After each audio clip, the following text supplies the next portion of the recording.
At the closing table, they looked down on me. My stepfather asked me to sign. They had no idea I had quietly taken a step they would now pay for every single month. The wood of the closing table was cold, as if someone had deliberately lowered the room temperature.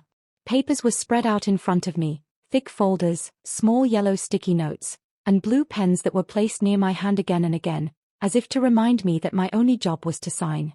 My stepfather shifted in his chair, cleared his throat, and said, "Just here, and here, it's a formality." His voice carried that same old tone, the one he had always believed was enough to prove I was lesser. They had no idea that I had already taken a quiet step whose cost they would now pay every single month. When I picked up the pen, my fingers trembled just slightly. Through the glass wall of the room, I could see the parking lot outside, where a broken street light blinked on and off. My mind drifted to my apartment rent, which had gone up again last month, the electricity bill, the health insurance letter that mentioned yet another deductible adjustment, and that night when I stood in front of my refrigerator calculating which bill could be paid late this month. None of it showed on my face. I simply nodded. The property had belonged to my mother. A small multifamily building with 2 storefronts on the ground floor and 4 apartments above. After my mother passed away, everything moved into my stepfather's hands, at least on paper. He used to say, "We're family. I'll take care of everything." But to him, family was just another word for control.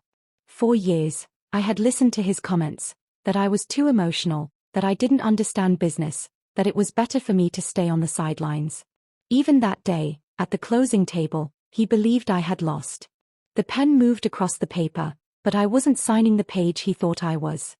I signed a different document, the one I had prepared the previous month with my lawyer, while sitting in a small coffee shop between 2 shifts.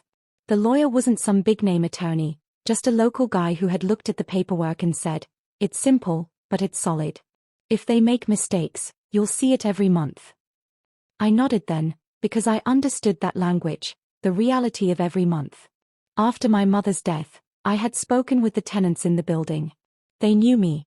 Mrs. Howard, who lived in the downstairs apartment, always said my mother handled repairs on time. Jimmy, who lived in the upper right unit, told me my stepfather never fixed the heating, only made promises. I listened quietly. I gathered receipts, saved emails, and remembered the nights when I sat in my car after a long shift and cried because even gas prices were climbing. In the closing room, my stepfather smiled and said, "See? That was easy." His wife, who had moved into the house after my mother's death, took a sip of her coffee without looking at me. I took a breath inside myself. Easy? Maybe for him. Not for me. I slowly pushed my chair back and stood. No one stopped me. The first letter went out the following week. It was written in plain language, no threats, no drama. Just a notice that the building's management was changing, and that new standards for maintenance, heating, and rent transparency would be enforced. My stepfather called me. His voice sounded different for the first time. "What is this?" he asked. I replied calmly, "Just a formality."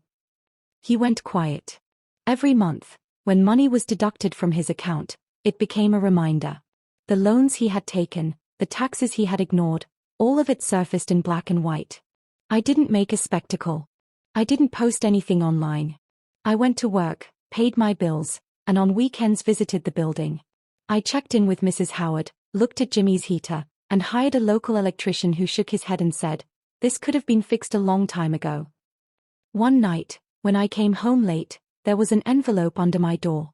A letter from my stepfather. There was less anger in it than exhaustion. He wrote that he didn't understand how I had managed all this. I sealed the envelope and put it away. I didn't need to respond. Something was changing inside me too. Revenge was the fire that got me moving, but along the way, I found myself again. I learned that silence isn't weakness when there's preparation behind it. I learned that asking for help isn't shameful. The lawyer, the electrician, the tenants, they were all part of a small American miracle that doesn't need grand speeches to exist. There was no final scene in a courtroom or a celebration for me. It was a simple morning. I made coffee, looked out the window, and wrote in my calendar that no bills were late today. A message came in from Mrs. Howard. "The heater's working perfectly. Thank you." I smiled and replied. The cold of the closing table was behind me now. The price being paid each month wasn't reminding me of anything, it was reminding them that underestimating someone is never a safe deal. If this story stayed with you, please take a moment to like and subscribe, it truly helps more than you know. Your support allows these quiet, human stories to reach the people who need them. Thank you for reading until the end, and for giving this story your time, attention, and trust.